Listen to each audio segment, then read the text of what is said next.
Kahit Biyernes Santo, patuloy po ang paghahanap ng Philippine Coast Guard sa mga nawawalang crew ng tumaob na barko sa Rizal, Occidental Mindoro. Yan ang tinutukan live ni Bam Alegre. Bam!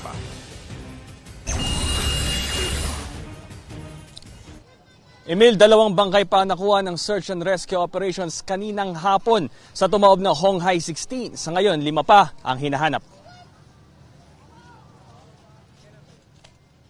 Ika-4 na araw ng search and rescue operation sa tumaob na barko sa Rizal, Occidental Mindoro. Pasado alas 2 ng hapon, nakakuha ang mga diver ng isang katawan. Agad itong dinala sa tabing dagat para isailalim sa verification. Matapos ang 1 oras, nakakuha uli ng isa pang labi. This afternoon, sir, at around 1400, the first lifeless body was found at the accommodation area at below the bridge, sir.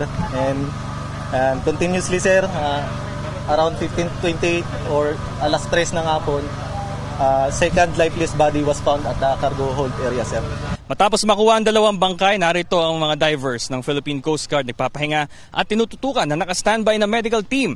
Habang tumatagal kasi sila sa ilalim ng dagat at sinusuong itong ilalim ng barko, lalong nadadagdagan ang peligro sa kanilang buhay. Matapos din ang panawagan ng PCG at lokal na pamahalaan para sa pananagutan ng may-ari ng barko, bumisita raw kaninang umaga ang mga kinatawan ng Keen Peak Corporation. Handa raw silang tumugon sa kanilang responsibilidad sa mga namatayan, nakaligtas at pati na rin sa pag-salvage sa barko. The representative from the company, sir, nakipag-coordinate natin sa atin dito kasama yung mga local governments units natin dito sa command post. Willing sila, sir, willing sila mag-provide any assistance para sa ating operations ngayon. Pagkatapos naman ng pistang opisyal, formal ng pahihintuin ng lokal na pamahalaan ang dredging sa lugar. Sa aming part ay magbibigay muna kami ng cease and desist order nitong Monday. Holiday lang ngayon pero tinawagan na rin namin.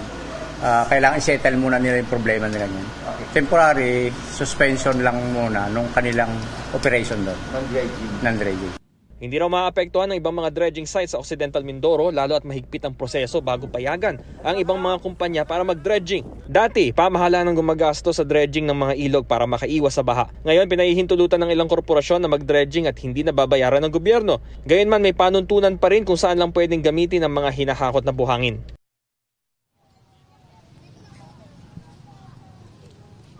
Emil, binabantayan din ng pamahalaan yung kalidad ng tubig sa palibot ng barko at hindi pa raw ito na-apekto oil ng vessel. Meron ding preventive maintenance sa mga oil spill boom na nilagay nila rito sa palibot ng barko.